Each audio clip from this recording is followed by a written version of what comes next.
I'm Joel, and you know me pretty well, I think. Hopefully. Um, so yeah, we're going to walk you through the home buying process. We have also Eric here, who's going to talk a little bit about home inspections, and then Shannon with Union Home Mortgage. She's going to fill us in on the lending side and what that looks like. So you're going to get the whole package tonight, which is pretty great. Perfect. All right, this is just kind of what it looks like, what we're going to cover today. So we'll kind of go a little bit of an intro, and then we'll cover a little bit of our buying services, some of the things we kind of help you do, and then we'll kind of walk you through the timeline. We'll probably go through the timeline relatively quickly because we've got them too, which are big components of that. So. But that large paper in front of you that unfolds, that's your whole timeline right there. Perfect. So you can take that home, hang it on the wall, frame it, whatever. I'll frame it. I can sign it for you. Yeah. So who are we? Okay, Weens and Roth, founded in Lambertville by Aaron and Melanie Weens. They set out to serve the community by providing top quality real estate services. By doing that through relationship building instead of focusing on a single transaction. Um, so they set out to kind of redefine the expectations of what a real estate agent does. Over the past 50 years, it's kind of been, you think of a real estate agent, you think of someone that comes out, snaps a couple pictures, puts a sign in the yard, job done, right? Well, they've tried to reinvent that, offer more service, more value, and to kind of raise the level of expectations for clients. You really focus on kind of a team environment too. So, it's not just one agent you're getting when you kind of hire us, that, we're all there to kind of help you. Nice. So we all work together. If one of us isn't available, someone else will be able to step in and help you along the way. All right. So getting ready to buy. So what's the first thing you want to do when you think, hey, I think I want to start buying a house? Finding the right agent is key. So having an agent that's going to be your advocate, they're going to work for you, knowing that they're going to be available for you, and things that you feel that you can open up to and talk to them about, and that you're going to have an honest relationship because you want your agent to be honest with you as you're looking for homes and things, and kind of giving you an idea of, hey, things to be looking out for, things you should be doing, things like that. So finding the right agent is key to making it successful and having a good experience. Exactly. You want to make sure the agent you're working with is by your side through from the start, not just the end. And again, making sure that they're building you, they're working. It's a relationship that we're building. It's not, hey, I just want to make a buck off you. Right. See you later. I hope I never run into you again. And then, once the sale's done, you're gone. Yeah, exactly. Right. I want to be able to see you at Kroger, wave, not feel ashamed and all that. We try and make clients for life is kind of the Yeah. way we do it. Yep. So. Exactly. All right, so first thing you got to do is kind of get your money in order, prepare your finances, and get pre-approved. Actually, well, this I think would be a good time to bring in Shannon. If yeah, let's Sure. just go ahead and hand it off right now, since you are the expert in this. Yes, the expert. Here's a couple of flyers that just kind of help take you through the Thank you. process. So the first step is completing a loan application, and you can do that online. Nice. You can call, and I can take information over the phone. Just a matter of collecting personal information, where you work, where you live, how long you've been at those places, what your income is. We pull a credit report, and then depending on that credit score, that dictates what program is best for you. Okay? So the application process is going to involve me collecting W-2s, pay stubs, bank statements, photo ID, so that we know you're a real person. Um, I verify all of that. Like, I take your information and I'm like, okay, this is what you're eligible for. It may be a higher number than you ever thought you would spend, right? Most cases it usually is. Really? But then we work together and I say, well, if you're not comfortable with that price range, give me the monthly payment that you're after. And then from there, I can kind of work backwards and get you a closer sale price estimate of where you want to stay. Gotcha. Okay, kind of depending on your down payment and that monthly payment. Um, Once that's completed, I offer the pre-approval letter to you, and I give it to Joel or Jenny, and that's kind of like your ticket to go see a bunch of homes Gotcha. and find one that you like. Cool. Right? Any questions for Shannon, real quick? One that comes to mind, let's say you've been with the company for a long time, but you take a role with a new company. Um, I know within reason, if there's like pay stubs you've already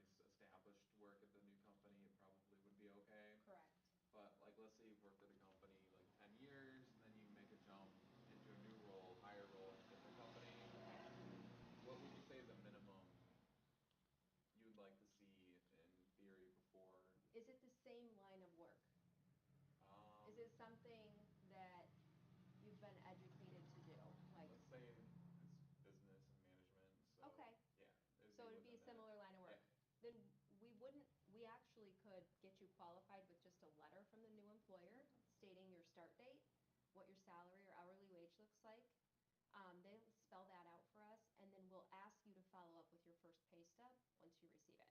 Gotcha. As long as you have a 2-year or more history of being employed, Oh, we can okay. still consider that new income.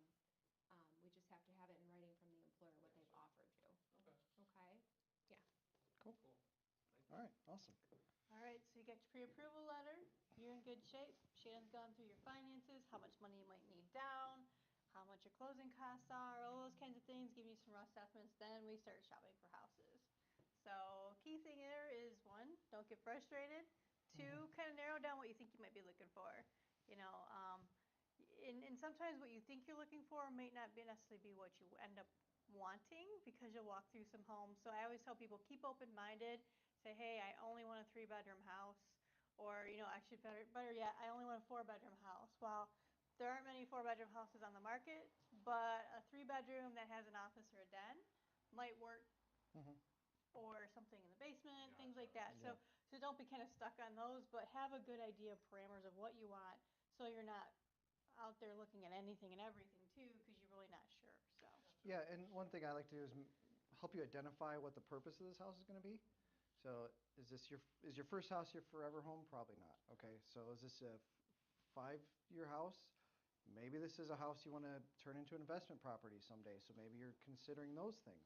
So once we identify what the purpose of this house is, how it's going to fit into your life, that's really going to help mold how some of those parameters that maybe you thought you needed don't quite fall into that purpose. So maybe that might mold and kind of adjust what we do. That also kind of builds into your strategy when you're going to write offers.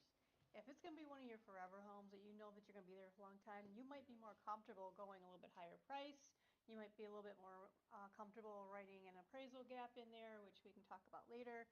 But there might be certain things that if you know you're going to be there longer, you might be more willing to pay or do differently than something that, this is a 2-year home. This is it. I'm not really planning on doing much with this. That all kind of plays into us helping you find the right home and having the right strategy for your offers. Mhm. Yes. Cool. All right, so let's go to the timeline. Say we find a house tomorrow, we're closing by the end of the week. Probably not. Okay, so we're going to walk through the timeline, everything that comes along with it. Okay, so we do find you a house. Sometimes you might find the first one, takes you a week. Sometimes I always tell people be patient. It might take you a couple months.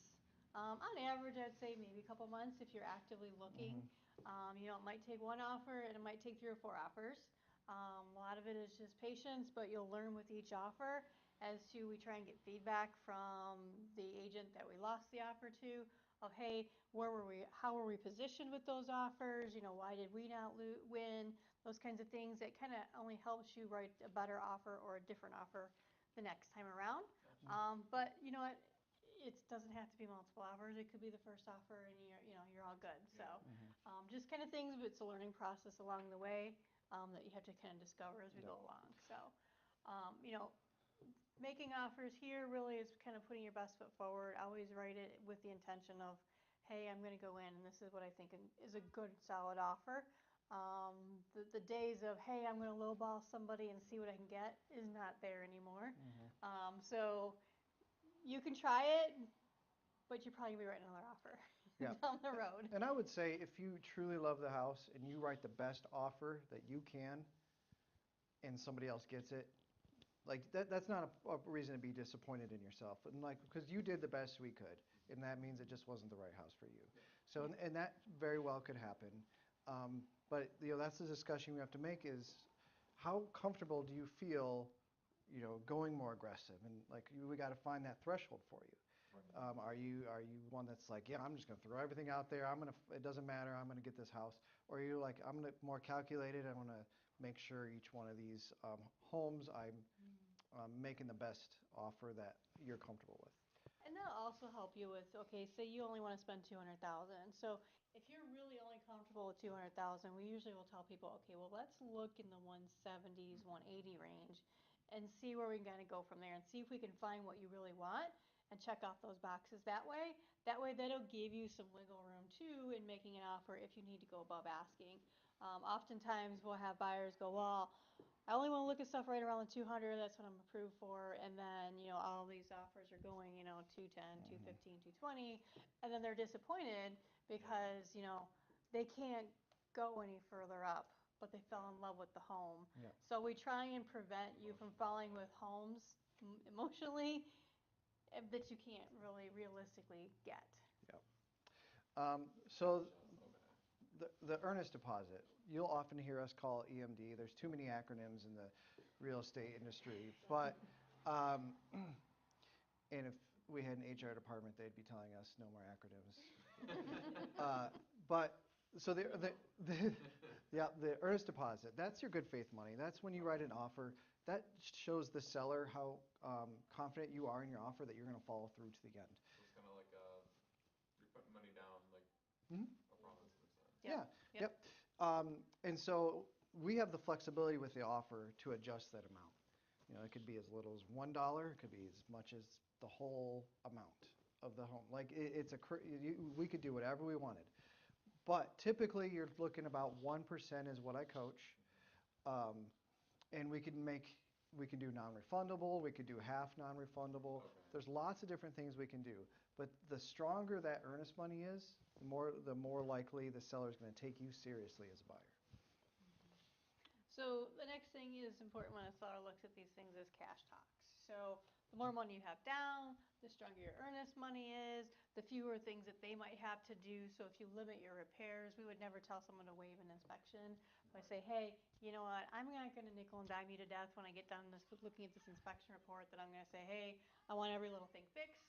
So, you can limit repairs, things like that, again, cash talks, anything less out of the seller's pocket, and the stronger, the more cash that you can show that, hey, I'm going to put 20% down, things like that, is going to make your offer stronger.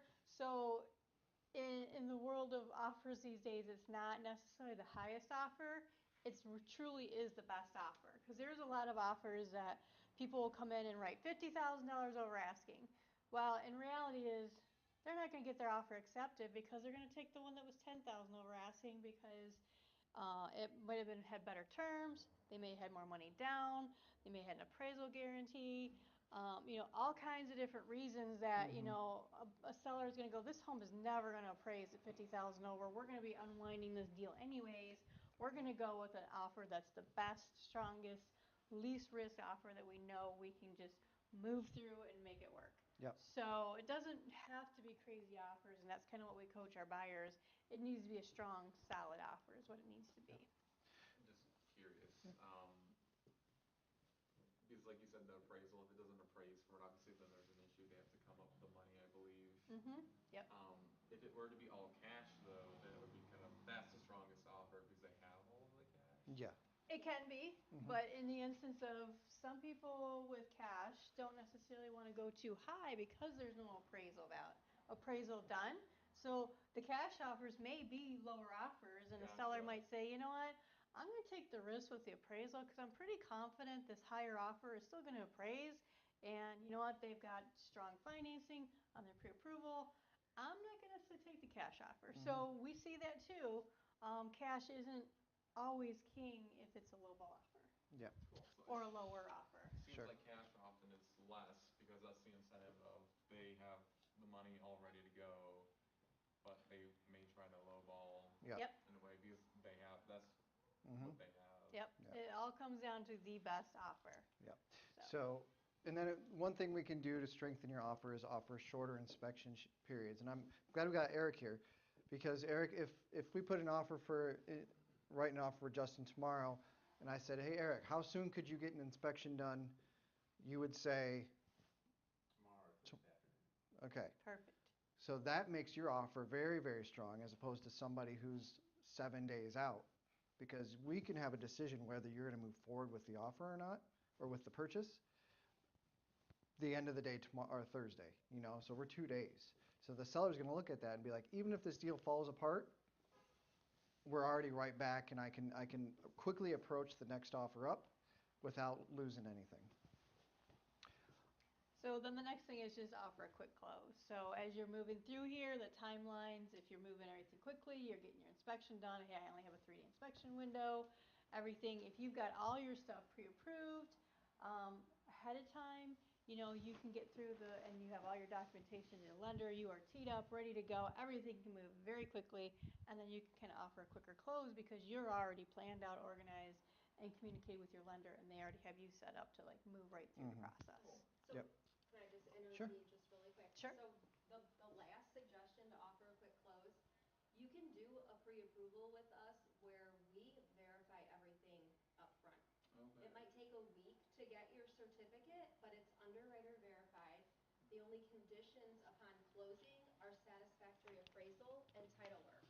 Okay. So when you have that type of pre-approval with Union Home with me, you can write a 2-week, I'll close in 2 weeks. Because all we need are 2 things, because everything's been done up front. Done. So Got it's it. advantageous, just something to kind of Yep. help your offer look Nice. stronger. It strengthens it still. It's not a cash offer, but it's still like, because some people look at cash offers as cash is because it's quick to close. We don't need to go through the appraisal, the underwriting, we can close in 2 weeks. Yep. Well, if you can close in still 2 weeks, and more than likely your minimal risk because they've already gone through that whole process, you're 90% there with a cash offer if they're looking at equal Yep. Gotcha. pricing. Cool. Yep. And then one thing I like to do is when I present an offer for you, I say, hey, this is the lender. They're going to be reaching out. They're going to call or text the listing agent and say, hey, thank you for looking at Justin's offer. He's just so you know, I'm very confident in his file. This deal is going to close. So, the listing agent's going to get attacked from all these different angles to make sure that your offer is the strongest. But it is a huge help, though. We work with a lot of lenders, and we always make sure that they call and talk to the listing agent because that's sometimes a determining factor that, hey, this agent, the buyer, the lender, they're all communicating, they're all on top of their stuff. That also helps advocate for you and make it a stronger, more attractive offer because a strong relationship makes a deal go smoothly as well. Home inspections. Want me to take this? Sure. Okay, so the home inspection, as Jenny said, we will never tell you not to get a home inspection. It was pretty crazy there for a while. A lot of agents were waiving their home, or a lot of buyers were waiving their home inspections, and that's what it took to get a home. Like during COVID. Yes. And there was a lot of buyer's remorses out there, I'm sure. But if there was ever a home, you're like, hey, I really feel good about this home. Everything's in order. The home's not that old. I think I could waive my inspection with this. I would advise you, but ultimately that's your decision, and I would support you on that, and I would write the offer that way. But let's move forward as if we're getting a home inspection. In Michigan, it is not required that home inspectors be licensed. Ohio it is. That doesn't mean they're bad. There's some really good ones out there, right, Eric? Yep. And I like, when I was talking to Eric, I'm like, hey, what'd you do before this? And I love inspectors that have a history of being in the trades because they've been around it. They know the ins and outs of homes, and I love that. And so I like to connect my buyers with people that have been in the trades. It really helps build the trust. They know the process. But when the offer is written, we have that inspection period we talked about earlier, where you're going to have a certain amount of time to hire your private inspector. That's something you pay out of pocket. They come out to the house, usually 2 or 3 hours. They're going to look at the home over, and then they're going to send you your inspection report. Now, his job is to find stuff, so don't be shocked if there's a list of things, okay? 50 pages of things. Seriously, 50 pages of things, and people Which get is like overwhelmed. paying him. Yes. Right. You want to know what you're buying. Yeah. Good So. thing. Yep, exactly. And then it's our job to navigate the report. He's got, they usually have it tiered. These are the health and safety. These are the concerns. These are the maintenance things. And we kind of work our way down from the health and safety stuff. If there's anything that we feel like, hey, this home has just got too much, I'd like to back out, Well, in our offer, we write it contingent on the home inspection. By that, you have the rights to back out for that reason. Go ahead. Say some of the options you have is once you go through there, you can say, hey, I'm good to go. I'm going to accept this home as is. There's just general small maintenance items, and those are the things we usually tell people. You're not looking for like the maintenance items. You're looking for major things that are going to cost you financially, that's going to take time to repair, things like that. So your options are, okay, everything's good, just small stuff. I'm going to accept it, move on. The next option is really to kind of look at either asking the seller to say, hey, we need to get quotes, or I need you to repair these items, or we can just generally say, you know what, I'm still good with this home, but I need a price reduction for me to cover the cost of repairs of whatever items it may be after closing. Or the last one is, hey, there's way too many things, or there's some major issue with this house. I can't deal with this, too much financial burden, or whatever the issue may be. As long as you notify them within the inspection period, you can terminate the contract and you're out of the deal. Gotcha. Next step is appraisals. So once everything's done, we've gotten through the inspection, we go ahead and say, lender, we're good to go. Let's go ahead and get the appraisal started. So then the appraiser will come out, take a look at the home, take some measurements, some photos, things like that. They'll go back, do their report, and then do an assessment of the value of the home, just to make sure that it is in line in accordance with the contract and the purchase price. Yep, and no two appraisals seem to ever be the same. So you can have appraisals $100,000 apart, the same house, a week or two apart appraisals. Like, that's why agents love appraisals and and mortgage lenders, because it just seems like you never know what you're gonna get. So, but when they do come up, if there's appraisal issues, um, your whole team knows how to deal with that. We know how to guide you through and prepare you for what to do next if that does come up. Appraisals are subjective, but there is a science to it. So in theory, we should all be looking at pretty close to apples and apples, and they should be coming in where they need to be. There can be some ones that are wild hairs that, sometimes hey, the appraiser missed a couple good comps that, could have thrown it off one way or another. Mhm. So, but in general, we do an assessment, when we look at the house, either can we help with our buyers or listings. So usually our numbers aren't too far off with what an appraiser is going to come in and do a very thorough, detailed analysis of it. Mhm. So we've got through that, we've passed the appraisal, everything's good to go, and we get clear to close. So the lender says at that point, hey, we've done all of our due diligence, everything's good, we are ready to set the table and get everything closed here. So they'll kind of go through that process, which Shannon will kind of walk through a little bit there. Then they'll review all of your closing disclosures, all those documents. You'll do a final walkthrough of the home, and final walkthrough is basically just a walk back through the house, make sure nothing has changed or happened to the home since you last saw it before you closed. Not so bad of issues with more so lived-in homes, but vacant homes can sometimes be a risk. I think our broker talks about the time that he went to closing and the roof was collapsed because no one lived in the home, and they went over there and there was a storm or something, and the buyers went to buy the home and the roof had collapsed inside the house. So, Yeah. it's always good to have a final walkthrough, like I said, especially if it's vacant. Yep. Homeowners generally, if they're living in there, will tell you that, oh my gosh, we had a roof leak, or the pipe leaked, or something like that. But Mhm. vacant homes, people Yep. don't necessarily know. So Or the day before closing, the house catches on fire. we've had that We've had scenario that. too. Yeah. We've had that scenario too. So. Yep. So. Just a quick question. Are the previous owners, whoever has it, the bank, the homeowners, are they completely out of the house and you do your final walkthrough? Or is this like while you're getting ready to close on the house and receive possession? So it kind of depends. So if you're going to provide possession, meaning after closing, you're going to give the seller maybe 10, 15, 20, 30 days to move Okay, out. Gotcha. They may still have all their possessions there, so you're going to come in and just make sure nothing major has happened to the home. Okay. Okay. Um, and it's possible the house is vacant. Maybe they've spent, by the time they've accepted your offer, they've been spending that time moving out. And so you might come to do the final walkthrough and they've moved out of the, everything's out and it's empty at that point. Does that answer your question? Yeah, I guess I was just, it does answer it, but I was interested to, um, it doesn't, I'm sure happen much in this area, hopefully not, but like you walk through your house that you agreed, like they were gonna leave certain things and like all of the things are gone or whatever that may be. Does that happen or? I've had, yes, I've had instances where like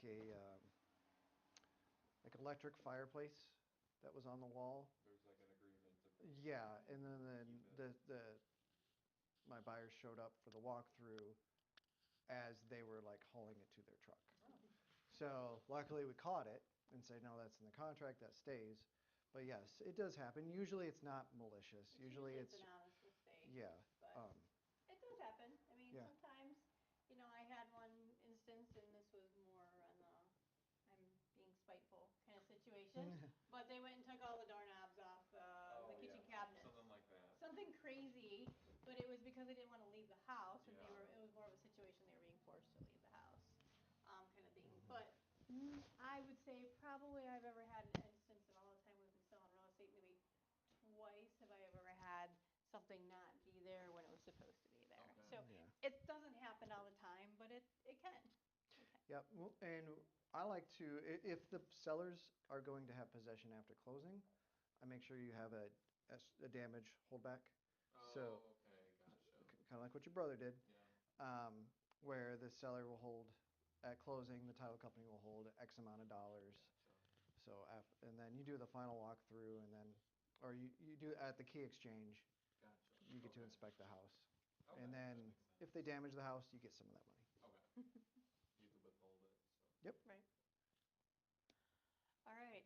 Well, that brings us to end of everything here. So I Yep. think we'll have Eric come up first and kind of Yeah. go through and spend maybe 10 minutes or so going through like inspections and what to anticipate during the inspection process. And then we'll have Shannon jump in and kind of finish out the rest of her piece that she was talking about earlier. Yep, and then we'll have one more time for questions at the end, so.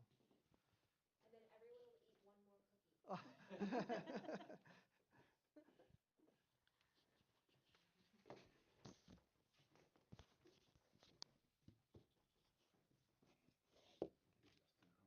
There's a pen that writes pretty well.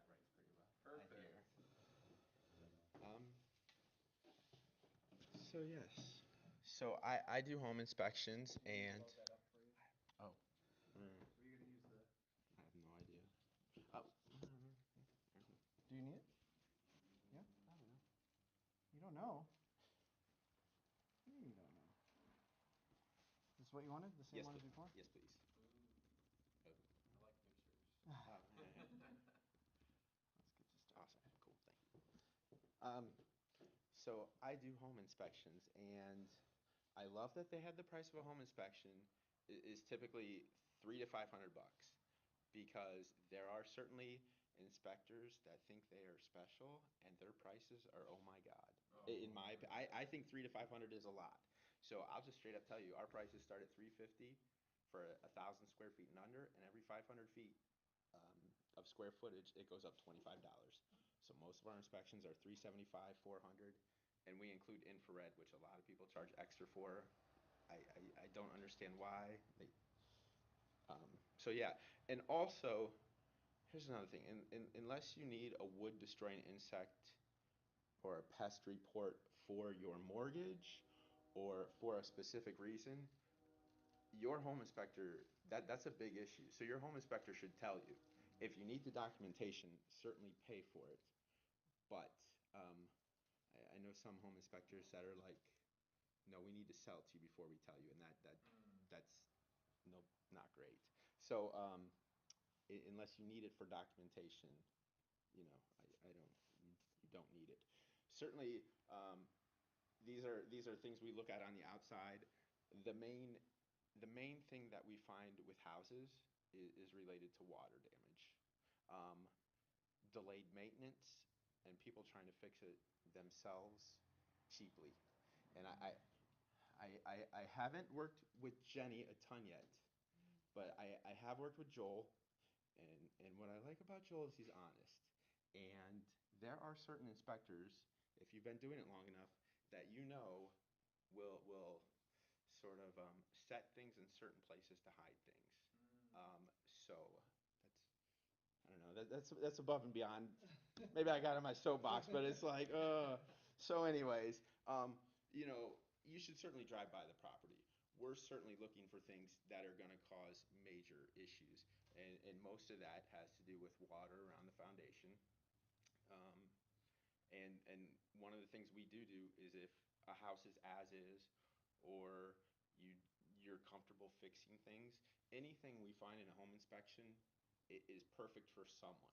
So maybe you're perfectly comfortable fixing a foundation or a leaking gutter or whatever we find, and great, you can negotiate a great deal, and someone else isn't. But we do walkthrough inspections, which you don't get a report, so I don't know if that plays in negotiating power. But it certainly, if you want to do it quickly, we'll walk through it together and we'll point things out so you're at least aware. Um, So that's more of like a surface level, like. yeah, we're gonna walk around and say, here's this, and this Let's together. things out. It's up to you to remember it, write it down, what have you. Sure. We don't do any of that. Okay, so it's like the written. Yes. So if you pay for the full thing, then you get the report. Gotcha.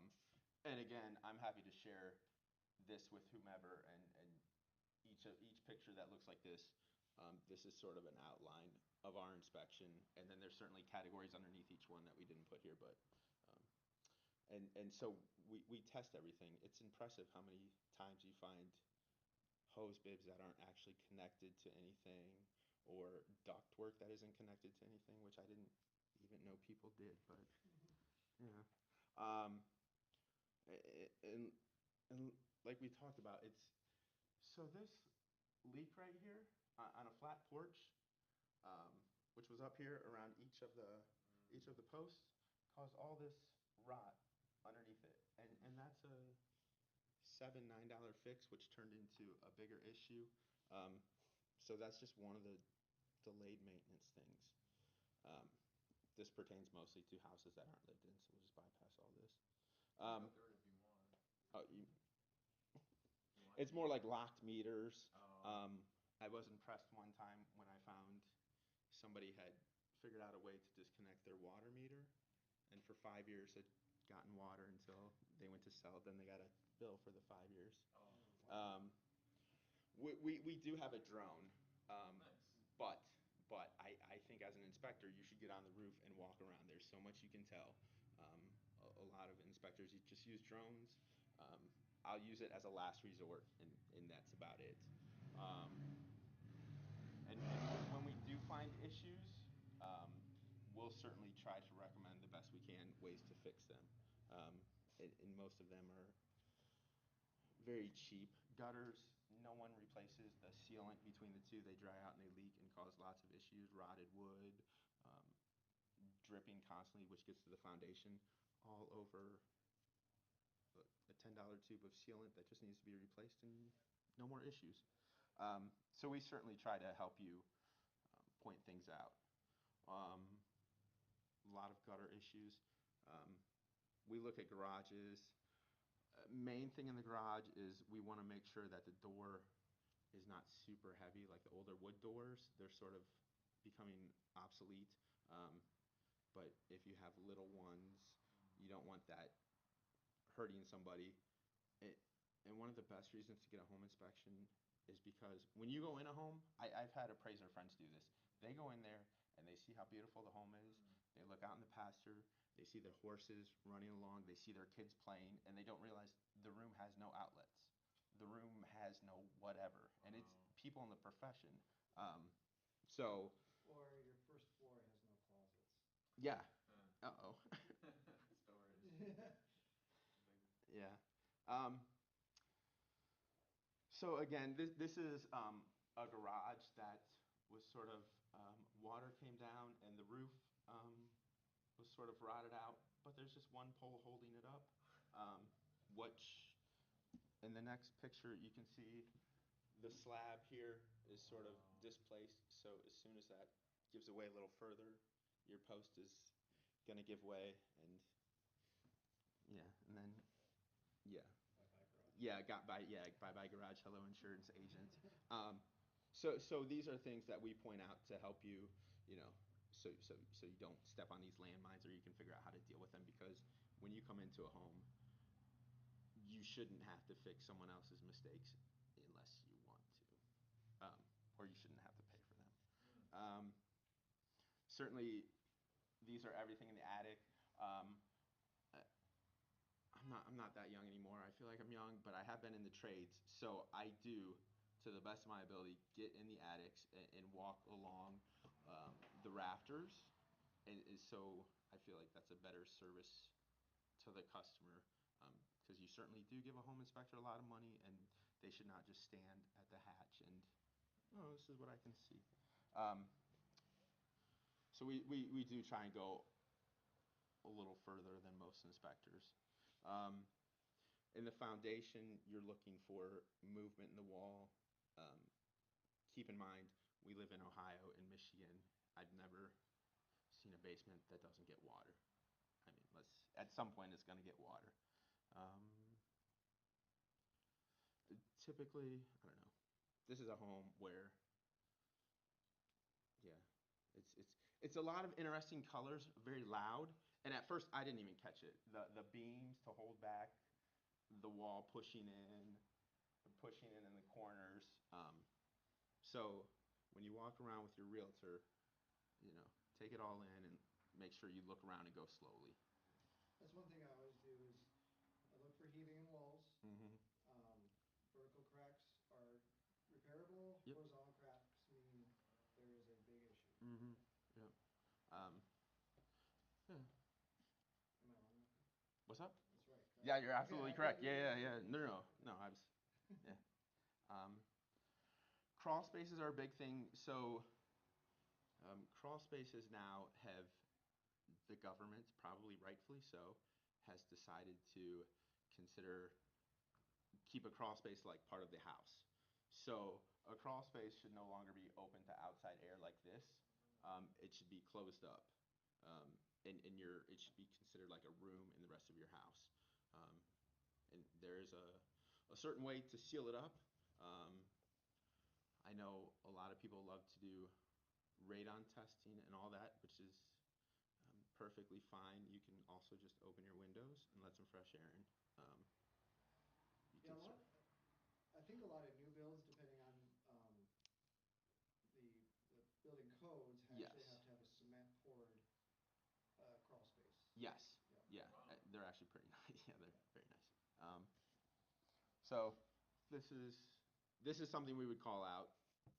Um, you want a vapor barrier down. It keeps a lot of the moisture down. You'd be surprised how musty it smells. The difference between the two. We look at all the electrical for you. We test all the outlets. We make sure GFCIs are everywhere they're supposed to be. Um, we look in your panel. We make sure the panel isn't too old, and if it is, maybe recommend something. I certainly do not try to blow things out of proportion. I mean, anybody could do that, and every house would be condemned for some silly reason. Mm-hmm. But at the same time, no house has ever fallen down right away. And even condemned homes get rebuilt. So take whatever your inspection says with a grain of salt. Um, in our reports, there are very serious things that will be red flagged. Most of it